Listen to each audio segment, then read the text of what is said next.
Never stop improving. We want to fast track your success. Forms, checklists, visuals, and the dialogues all in one place, only available on the Josh Vegan membership.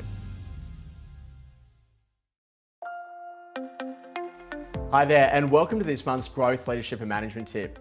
As a business leader, your most important activity is to make sure that you're really clear about the strategy of what you're doing inside of your business and the scoreboard, the actions that you're getting on the dashboard.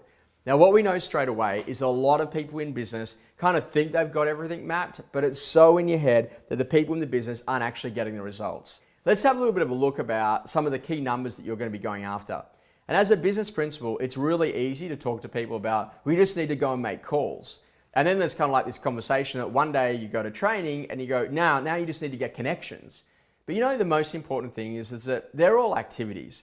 And whilst they're important to measure, because you can know simple things like, are they calling from a landline or calling from a mobile? How many calls are they doing versus how many connections are they getting? Because if they're not sitting at 50%, then something's wrong. But the most important measure really is to think about the outcomes that we're looking to achieve. Now, there are three very specific outcomes for a salesperson.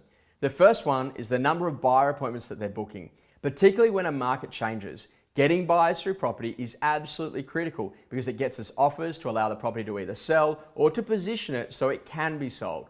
The second one after that is that they're now market appraisals. Again, this is really important. The more opportunities we get to go and have a conversation with people to work out their dissatisfaction and to get clear on their vision changes the entire game. And then the final one, listing appointments, getting in front of people who can make decisions and actually use us as their agent.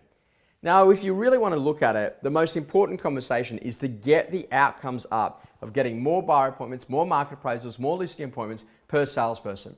And if you can get them into a position of ideally 3 appointments a day, you are absolutely cooking with gas. You're going to have an incredible business and the momentum will significantly flow. What that links to is to then having a look at what we go and call the listings, sales, and the income production.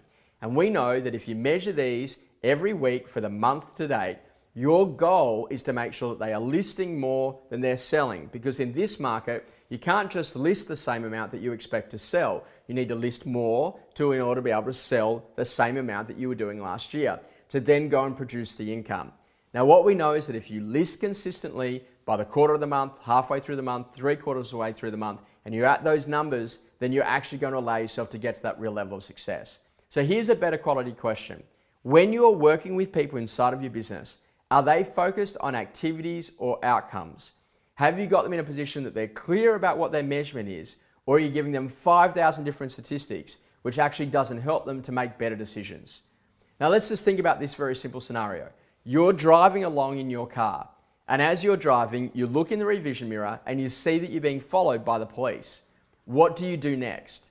Some people are like, oh, I dropped my phone. Other people are like, oh, I go for a side street. But the reality of it is that what you do is you look at that speedometer and see whether or not you need to be applying the brake or taking the foot off the accelerator.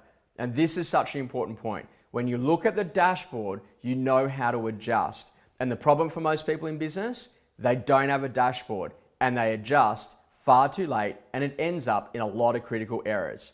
You can be better than that. Get clear about what the numbers are, get very specific about what you measure and the frequency at which you measure it. So then you can make sure you keep your team on track. I really hope you've enjoyed this month's Growth, Leadership and Management Tip. We look forward to seeing you next month.